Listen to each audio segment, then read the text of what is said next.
Okay, how about now?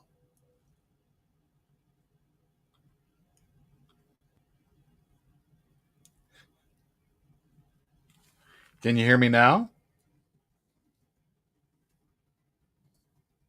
Hey, okay. Well, it looks like I did it again. So, Steve Hulberg, and we're talking about hammered dulcimer tunings today. And this is a tuning chart, which is the kind of thing that describes the way hammered dulcimers are tuned. This is the bass bridge. This is the treble bridge. We count the number of courses 1, 2, 3, 4, 5, 6, 7, 8, 9, 10, 11, 12, 13, 14, 15. That is a common one. On this side, it's rare for there to be a note that's below the marked course on the bass bridge. And these shaded boxes are marked courses.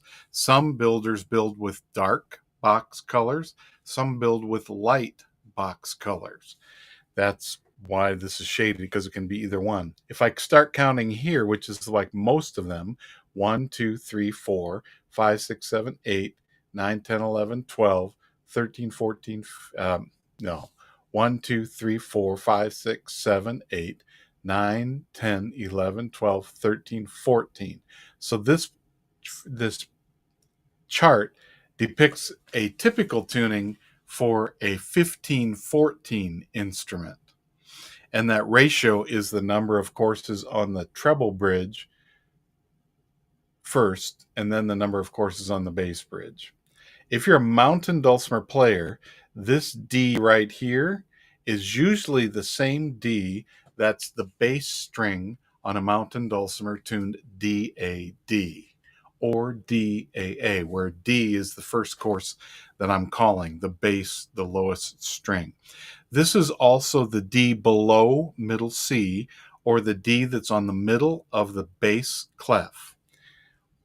For reference, this is the C that is middle C. On a mountain dulcimer, that would be the 6th fret of a bass string tuned the same as this D here. So that's where middle C is in relation to that. Now, what I'm going to do is I'm going to do some comparison with other instruments.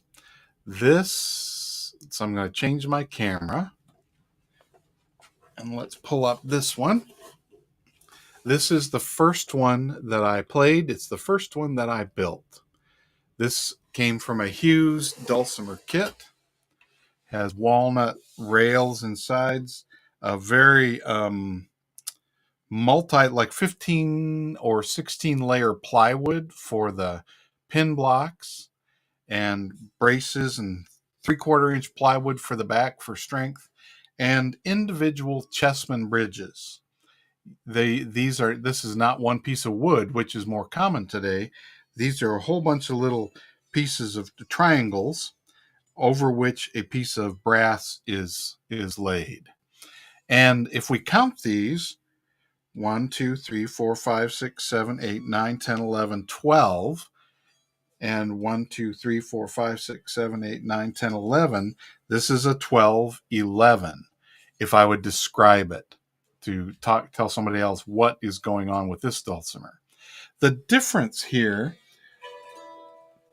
from many 12-11s are not like this one, because this D, my lowest course over here, and I've had to rebuild this one many times because the pin blocks would keep splitting, which is why you can see I've got some screws going right through the pin block into the piece of maple that's behind there, because they would keep coming up and I'd have to rebuild. I've rebuilt this one 6 times, and I'd much rather play, so I don't build anymore. I'd rather play. So the last time I built it, I marked every 4, which is something that Sam Rosetta did for us. Sam passed at the end of 2021. That was one of his innovations, to give us a visual of what's going on and the way things are put together. But the way this one is designed is this D is actually the same as the D above middle C. So it matches what that string chart said, but it's an octave higher. So if I play, I've got the D box, G, I've got the G box, I've got the C box. Now maybe you can see here there's a little open space. When I was tuning this up to pitch today, it's been a little while since I've tuned it, one of the strings broke. And I know that my friend Jim and I talk about this a lot. He's a hammer dulcimer player and a scientist. And so he likes to measure things and is interested in why things work the way they work. And so we were just recently talking about string gauges. The way the Hughes Dulcimer Company in Denver designed this is I got one spool of the same gauge string, just one long string. And this string starts here, goes around here, wraps around this screw, which acts as a hitch pin. Oh, you can't see it. I'm going to pick a different one. This one goes around that hitch pin and comes back. So one string covers both strings in the course, one piece of string. So when I was tuning up this morning, this one broke, and so I lost two strings instead of, which means the whole course is gone. And so I need to replace that one in order for this to be completely accurate. But this D is the D above middle C, so it's an octave higher than this one. And this is the one I played on for 13 years. I built one other one that's larger, had a same idea, same design, one gauge of string for the entire instrument. It was a much bigger instrument, and it had the D as the lowest, and it matched my bigger one, the D below middle C. It was a lower gauge string, but I had one string set that was for everything. One of the things that happens with that is some of the strings sound really good, and some of them are really brittle and tight, and they break, and some of them are real floppy because they're low. So that was an easy first way to build this. This one, the E, my last name begins with E for Yuleberg. I named my instruments. This one is Elise. I'd built this one before and named this one Elizabeth, but I used the same fancy dancy E as the design. After I built this one, I think I stopped naming instruments. But this one is a typical way that this is tuned. Now, if I go straight up, I get that modal pattern. Do, re, mi, fa, sol, la, te, do. If I start on the G, do, re, mi, fa, sol, la, te, do. So I go from D to G. I have one F sharp here. Everything else are unaltered notes. C, D, E, F, G. And that G would be doubled on the middle string. And the same thing happens here. So it just progresses in the same modal way throughout the instrument. And that is a typical 16-15 and a 15-14 and a 12-11. Now, there's one other thing I need to say about instruments that are typically this size. It's unusual for the lowest chorus to be a D. More commonly, when you have an instrument that's a 12-11 or a 13-12, the lowest note is the G that is just below middle C, or the top space on the bass clef. And so when you're playing, this is one of the reasons when I teach in big festivals and people come with all sizes of instruments, one of the things I ask first off is, what is the lowest chorus note you have here? Because if I teach everything assuming everyone has a D over here, they're not going to be able to play on the bass bridge what I'm doing. So then I'll adjust what I'm doing and teach as if everybody has a G, because the people who have a D that's below are going to have that G chorus. That way everybody can participate. So that's what's going on with this size of instrument. And The next size instrument I got, I don't have anymore. I sold that one. It's a D260B from Dusty Strings, and it's one that has a D on the bass course, but it doesn't have any extra bass on the left side. And it's similar to the D300 now. No, that's not exactly true. I'd have to check to make sure that they match. But then I sold that one, and I had another one that I got that was a pub size instrument that was more the size I just showed you, but it had a bass course on the left side that let it go down lower. So its lowest note was a G over here, but then it went down to the D that I would expect to have on the left side. That was made by James Jones, and I sold that one too. The next one I want to show you is one that is a Sam Rosetta designed, built by Nicholas Blanton in Shepherdstown, West Virginia. This is one of the carbon fiber models. It's got carbon fiber on the edges back here. The inside is sealed so it can stay in tune. Now let me change to my overhead camera so we can see what's going on here. And I'm going to move this guy up in the corner so we can see more what's happening down below. You'll notice that this has those same bridges, the bass and the treble. This is much more straight up and down. And that's one of the things that Sam Rosetta also designed. If you have a regular trapezoid on hammered dulcimer, this bridge has to be off at an angle like this. And the other instrument I built is a regular trapezoid. This is a more irregular trapezoid, so that one angle on this side is less acute than, well, this angle is more acute than this angle, and these are obtuse in a little bit different way, but it's a adjusted trapezoid. It's not a regular trapezoid. So I have these two bridges, plus I have these two bridges here. I'm going to count up here so we can see what size this one is. 1, 2, 3, 4, 5, 6, 7, 8, 9, 10, 11, 12, 13, 14, 15, 16. So it's a 16. And count over here. 1, 2, 3, 4, 5, 6, 7, 8, 9, 10, 11, 12, 13, 14, 15. It's a 16, 15. However, I've got these other ones over here. If we ignore those for the moment, this is kind of typical of a 16-15. However, can you see that there's this little lower bridgelet under here, and there's another one over on this side? One of the things that those do is affect how these top things are tuned up here. So different builders have adjusted that typical pattern that we had on the other one, so that now this is the D below middle C, just like the string chart I showed you. And when I get up to, I start here, I keep on going. I've got a B flat, and that's often tuned to a C natural and then another D. But because this is a chromatic instrument and that's what I want, I've retuned this C to a C sharp.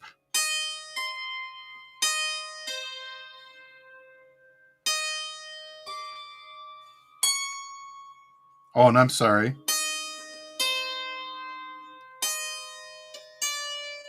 I tuned that one to a D sharp, and this one is tuned to the C sharp that's just above the C on this side of the treble bridge. So these don't fall into the normal pattern.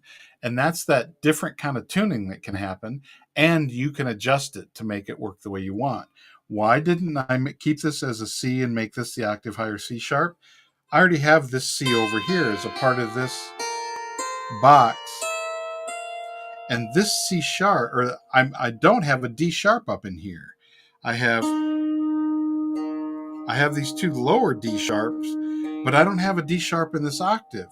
So I decided I'm at C. I can raise that 1.5 steps, or a minor third, from C to D sharp, which is also an E flat. That gives me more options when I want to play chromatically or I want to play in a different key. So I've retuned that one from the way it was designed. Now you might also have noticed, this might be a little harder to see, but there are single string courses on the very bottom of this bass bridge over here. Then everything becomes double string courses as I go up. And then they become 3-string courses when I get over here. Because one of the things that Sam and Nick are doing is imitating what the piano does. The mass of a string has something to do with the volume that's played. And if I have a big mass string over here and I play it, not hard to play that loud. If I play just a single string, it's really hard to play that loud. But if I play 3 strings tuned to the same pitch, I can come to that kind of a mass. And you'll notice this on a pianoforte, the instrument, that the lowest strings are big honking single strings. Then things become doubled and tripled. And at the very highest, you'll have 4-string courses, so that there's a balance and dynamics across the instrument. That's some of what is happening here. Now, the other thing is, so if I go up to this highest mark,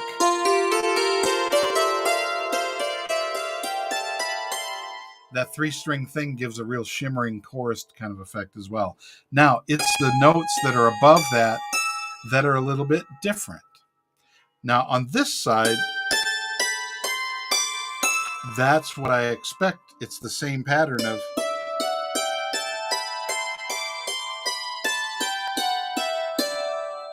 But on this side, I've got some chromatic notes. And that's where these little bridgelets are making a difference. So they're shortening the length of the string so it matches over here. But on this side, it's a little different. You can't see because underneath my damper on this side, there is the bridgelet that comes in that makes these a little bit shorter. So instead of having the G and the A over here, I've got a G sharp and I've got an A sharp. A sharp is also B flat. It's the octave of that B flat. And this G sharp is the octave of the G sharp that shows up over here. That lets me play an E major chord in the Utah shape, which is normally not going to be possible. The Utah shape normally gives me an E minor chord, but because of that alteration, I can do that. I can also play the whole B flat scale.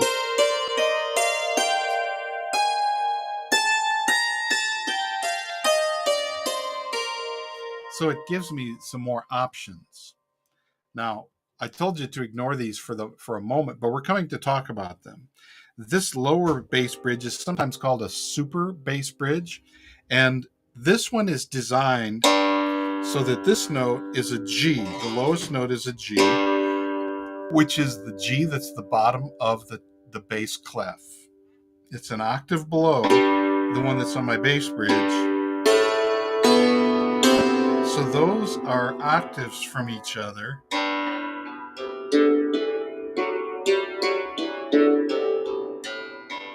So that box idea shows up between this and this, but it's on this side. There are instruments that put this super bass bridge on this side, in between the bass bridge and the right rail. I choose to have it over here because bass notes want to move more mass in order to have good tone, and I chose to have it over here so that tone would be as deep and rich as it can be on an instrument this size. Now, these marks, the way that Sam and Nick designed this, are to show us that we've got octaves right there. So this is the G on the bottom of the bass clef, the A that's right above that, in the space, the B that's the line, the C that is the second space, and then this is the D that's the middle of the bass clef. Now, what are these other 3 notes? On this instrument, that is the E flat. So I have 3 octaves of where to find an E flat. This one is an F. I've got 3 octaves where to find the F. And I've got B flat. And I already showed you this other one up here. So that gives me 3 B flats. You can see that I'm there. This is designed to give me some more chromatic choices. Because it's here, it adds to what was already present on this side. These top adjustments add to what's present up there. Now, what's this bridge up here? This one is actually the Karen Ashbrook tuning.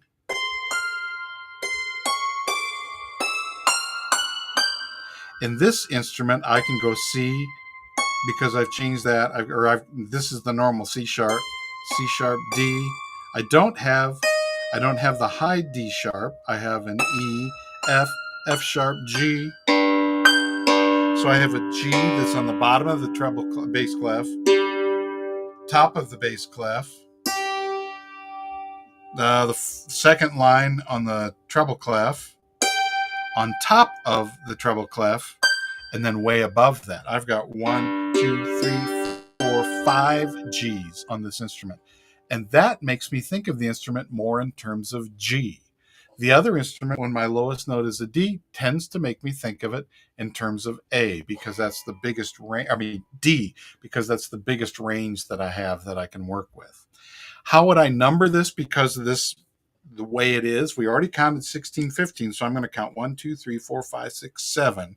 And again, I'm counting courses, not individual strings. Courses are sets of strings. 1, 2, 3, 4, 5, 6, 7. So this would be 7, 3, 16, 15.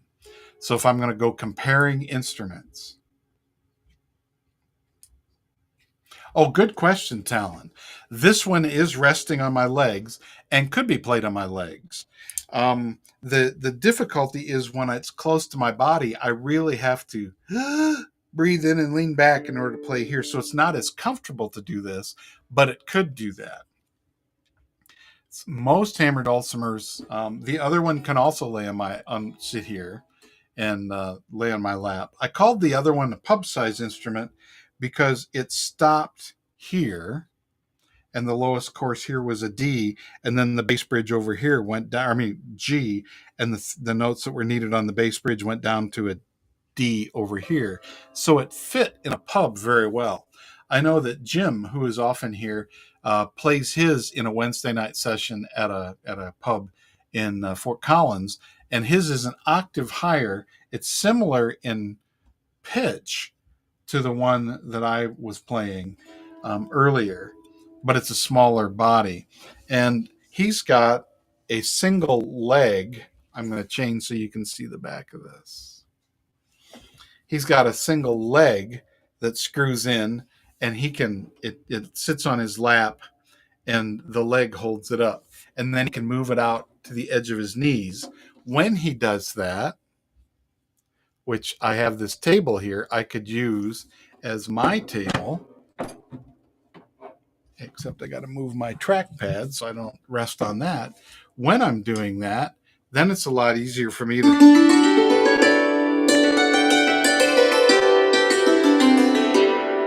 And I'm also playing at a much steeper angle when it's played like this. There are people who prefer to have the steeper angle.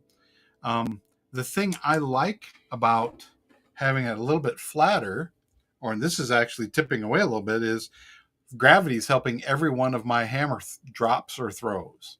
And when it's tipped up a little bit, I have to put more energy in and for it to come out. It's all very subtle, but it can still work. There are, on this instrument,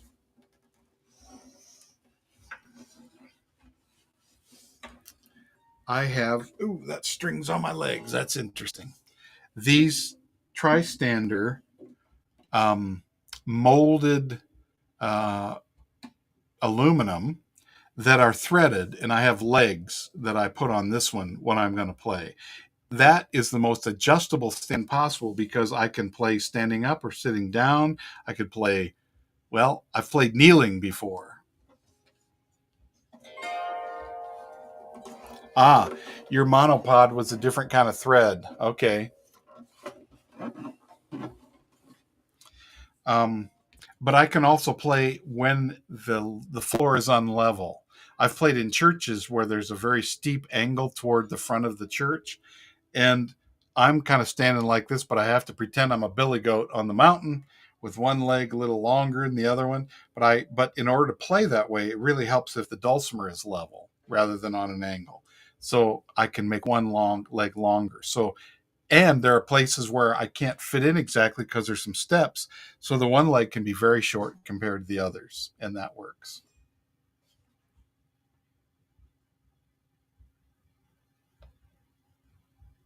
Actually, you're right. If my legs are not damping it, there's going to have some bit of resonance. Now, on a typical mountain dulcimer, there is no sound post going from the bridge to the back of the instrument, like on a violin. That's one of the reasons that you don't hold it, on your body. It's under your chin, or it's just in the crook of your elbow if you're one of those old time fiddlers, because the back of the instrument contributes to the tone a great deal. And possum boards are the way of acknowledging that. Um, the sound post in a violin, viola, all those instruments is directly transmitting the vibrations of the bridge to the back of the instrument. The sides do that, and we have braces in a hammer dulcimer, so that is happening. Now, this instrument has a much thinner back, and it's actually carbon fibers around the edge. This is wood here. The whole instrument is not created out of carbon fiber, but it has carbon fiber, which contributes to less weight, for one thing. And it doesn't swell. The inside, that's why they sealed the insides. You can actually see the brace right here that acts like a sound post. So, yeah, it does have an effect. Okay. So that's what did I say? 1, 2, 3, 4, 5, 6, 7. That's my 7, 3, 16, 15. And I think I counted that one has 88 strings on it. And when you talk about pianos, they have 88 keys. So now let's turn our attention to we're really eating up time today. This is very interesting. Now, this is my Dusty Strings 650. And they make one more model it's called a 670. It's on the same size box, but this bridge is on both sides for a 670 so that you could play these notes in both places. This one has the treble bridge and the bass bridge, plus a super bass bridge. And I don't know if you can see very clearly, but underneath at the very top, there's these two little bridgelets. You have the adjusting thing. This bridge is adjusted in. And underneath this damper, there is also another bridgelet. So you can expect there's going to be some different kind of things happening. The D that I used on the first instrument that was an octave higher, this is what it sounded like, but this is what the layout was. And the chart that I showed you, that's that D. That's the D below middle C, and it's the one that matches a mountain dulcimer's bass string. You'll notice there's more courses. So it walks down C sharp, A, or B, A. This is A, which is the lowest space on the bass clef. And going over here,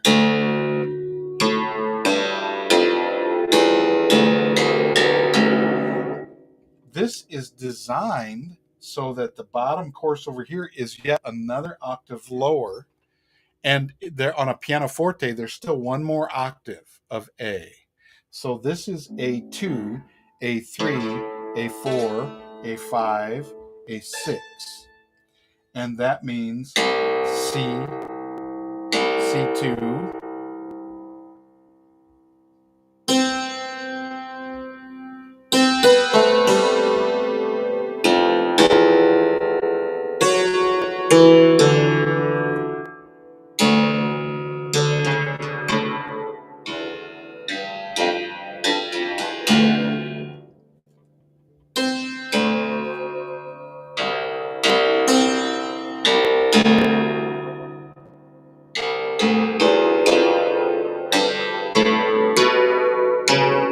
I'm missing the C3. That's what it's throwing me off. It's not complete. Everything isn't exactly here. Most everything is. This is designed so that I'd have a box of A, and this is the same notes. I've retuned this one. So I have a low C natural because I have more desire to play a low C natural sometimes than a low C sharp. this D here is an octave below this. So this is designed so that these match and that the notes in between would match. However, I like that C down there. So I've changed this from a C sharp to a C. It's supposed to be an F sharp. I've changed it to an F natural. So I get that nice low octave of the F natural.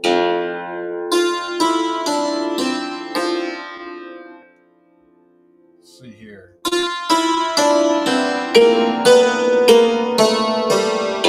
So I have a low octave of F. This G matches that G.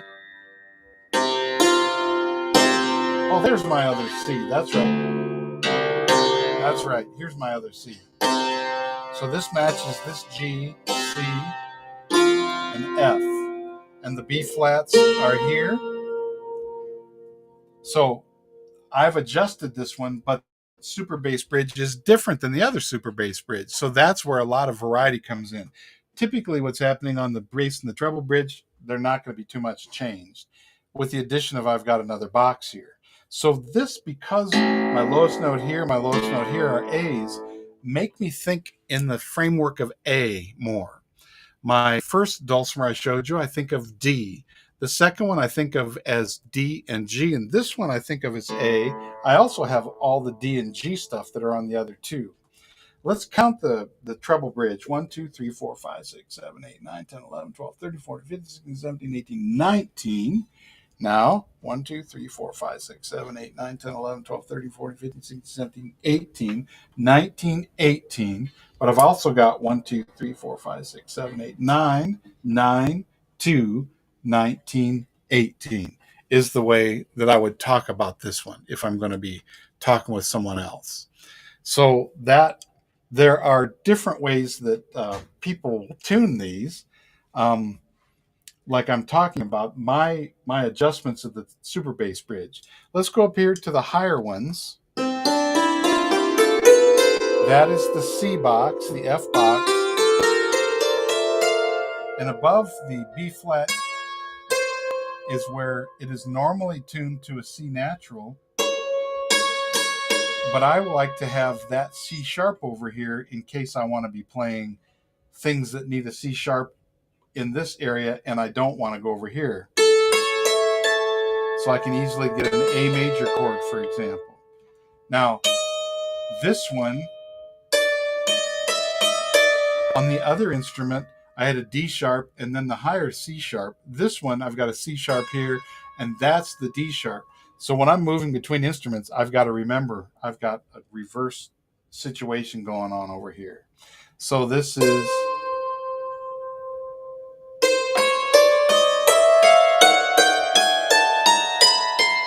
and that lets me play a nice C chromatic scale over here. Now, on the other one, when I went up here, I went higher to G. But in this case, this means I have D sharp, C sharp,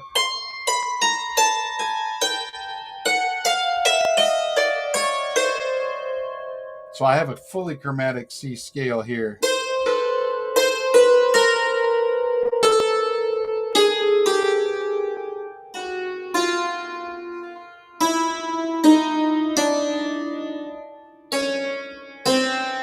And I can keep going chromatic everywhere because I have enough space.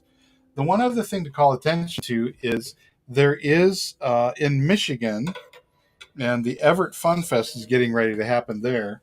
Bill Webster is a builder in Michigan who builds with an octave bass bridge. So instead of being fifth tuned like this one is, it'll be marked, but these will be octaves of whatever their corresponding one is on the treble bridge, which means on a smaller box you can get more notes, but you can't continue your patterns from here between the bridges like a fifth tuned instrument can do.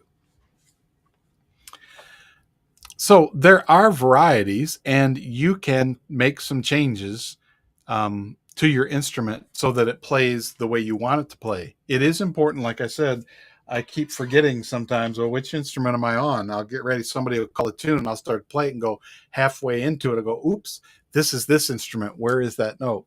And sometimes I find out I was in the wrong place first. But then I'll remember.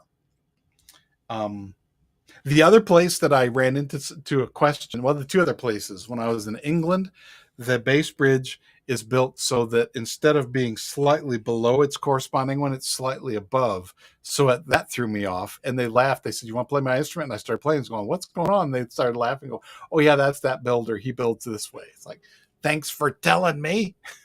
The same thing happened when I was playing with Wayne Appelhans, who's a Dutch hop player in Colorado. His bass bridge was like that. His also, they weren't marked. And we were going to play, he invited me to play a duet with him, but then wanted me to play on his instrument and started laughing when I was getting lost. He goes, "Yeah, mine's different." I said, "You could have told me." Anyway, like with the mountain dulcimer, where different tunings can change what you have available to you, I've done the same thing on my hammered dulcimers as well.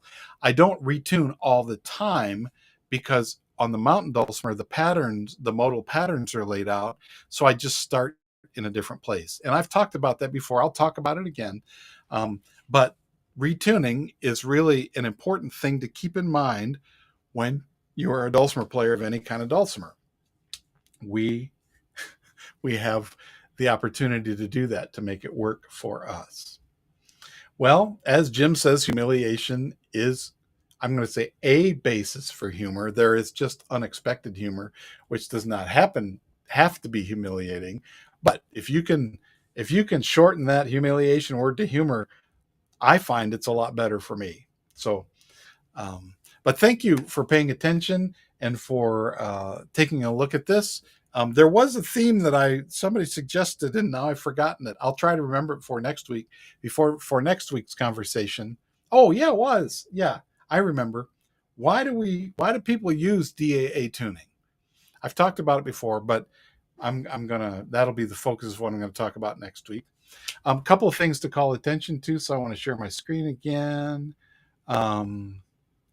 One is I've got my second shipment in of 51st, or third shipment, because this is flying off the shelf. You can get it many places, but oh, wait a second. There we go. These are autographed copies. You don't have to have an autographed copy. That's fine. You can choose something different. But I also want to remind you that coming up,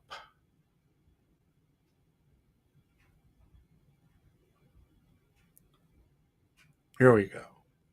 Patty Amelot is doing a workshop in 1 week and a day on jigs. Her bailiwick is